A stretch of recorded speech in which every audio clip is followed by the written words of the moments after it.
Good morning, everybody. This is Daniel, and this is Morning Tea. Cheers. Mm. Happy Tuesday. It is Taco Tuesday, and, well, of course, as you can see here, love. It's Valentine's Day, and my shirt's a little stained. I just noticed that when I was putting it on, so I guess this is my tainted love shirt. Ah! Anyway, how you guys doing? Happy Tuesday, and happy Valentine's Day to everybody. I hope that you are filled with love and joy, and a couple of things that it's been a crazy week since Friday I had to leave early, so I couldn't do a morning tea because it was too early for me, and I had to get out the house. But yesterday was therapy day, and a lot of it revolved around relationships, and there's a whole lot to say, so I'm going to try and say it all really quick. Number one, thank you, Mike, for hosting the Angel and Reiki healing class. Oh my God, what an awesome thing. Ruth Kramer, thank you so much. It was an amazing experience. Ruth is my teacher. She taught me. I am now Reiki 1 certified. Yay for me. And it was an amazing class, just the energy and the vibe. And it was so full of spirits, and Jordan and Ava and Russ were in the class also, and Mike took the class. But the energy and the healing and the sharing, it was just the word of the day there was outrageous. It was just outrageous, the energy and just how fun it was. So I look forward to now studying that and moving on to Reiki 2 later in the year. So I'll keep you informed on that. But thank you, Ruth. What a blessing to be around you. What great energy, and thank you for the message that you gave me. And Mike, thank you for hosting that. You truly inspire me. I should do more of that around my house. I want to thank Kendra and Michael for coming over. They're an adorable couple. Look for their story. It should have been posted already, but I ran behind, so I will post it tonight or early tomorrow when I'm done. But thank you, Michael and Kendra, for coming to my house and blessing my house with your company. There's this amazing couple that I met, and they have an amazing story to tell.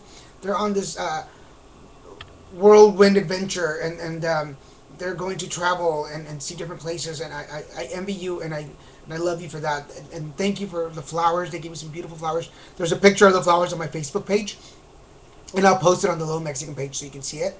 But they're just this really great couple, and they brought that energy into my home, which is really good. I wanted that positive couple energy in my home, and they brought that. It was beautiful. Not that other people don't, because like my friend Jeannie and Lauren, they bring it with them too. And it was nice to have more of that. And remember the candle that I lit? I told you I was going to light last time, the reverse candle. This was the one that was black and red. It finally finished. It went out last night, so I'm going to go throw this away now. I'm happy to say that there's been some prospects. This is the list. I'm gonna be honest, and I only wrote 50 things on this page, as you can see, 50. But you should write 100, and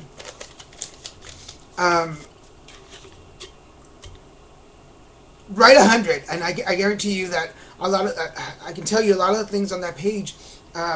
There are some. There's one gentleman in particular that I've been talking to who meets the criteria of a lot of the things on that page, and so I want to send a warm hello to dude out there. Hey, dude, you know who you are. That is we're having a really good conversation and really getting to know each other, and I look forward to more. Nothing serious. Don't. I mean, it's not there yet, but it's nice to have somebody want to be part of your life, and that's really amazing. And therapy was part of that too. It was part of my therapist suggested that I open the doors a little bit and let somebody in and really take a look around and see what's in there. And I'm nervous, and I'm a little scared, and I'm a little fearful of letting my guard down. I think I've done it before, but I really haven't. I've been really scared to let people in there. But in this case, I'm going to break down the barriers and not be so fearful and be more accessible than I was before. And part of that is lighting the candle. I'm going to light another candle tonight. And so if you see this video and you're like, hey, I didn't have somebody to share the day with, but maybe better late than never, maybe for spring. I'm going to light this candle later, and I'm going to put some intentions on there. And if you'd like to be included in it, let me know, and I will put your name on a paper that I will put under the candle. Um, what else? Whitney Houston passed away this weekend, and there's a lot of conversations started. There's a lot of people talking about the passing of Whitney Houston and what happened. Um, you know, I don't want to be sarcastic. I don't want to be mean about it, but it was. I mean, it's not like it wasn't expected. It's not like we didn't see that railroad accident on the way, and um, I think that this is a perfect time to have a conversation with people. If there's Wendy Williams said it on her show, if you know somebody who's drinking too much or doing drugs, and you know that they're doing it, why are we not saying anything? Why are we not calling them on their crap and saying, "Hey, I know what you're doing, and there's help out there, and there's solutions, and there's ways out of it, and I'm willing to offer that to you if you like to accept it.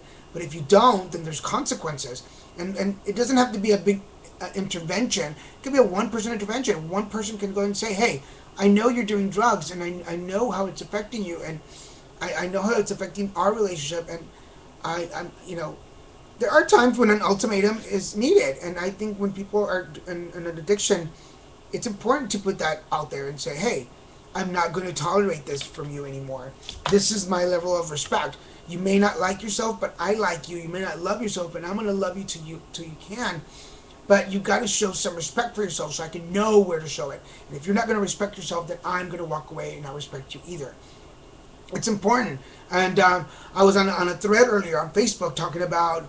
I haven't seen the interview, but I'm going to look it up. Shaka Khan was, I guess, on Piers Morgan's show and talked about how her fond memories were of doing drugs with Whitney and Bobby.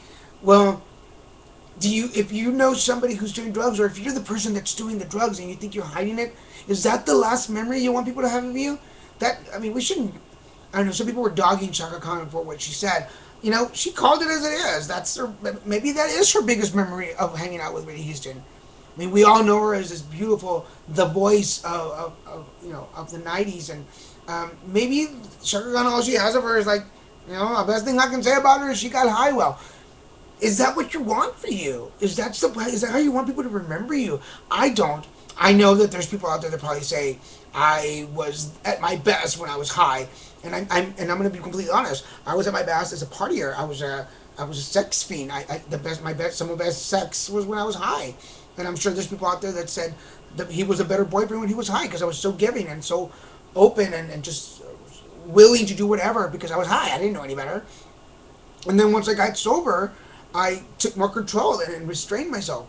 So I'm sure there's somebody out there that's going to say the same thing about me. Hey, he was fun when he was high, and he's not as much fun as he used to be. Totally, I own it. I totally own it, and I don't think it's not inappropriate. It's a fact. Drugs are not a pretty thing. We respect drugs. We're more.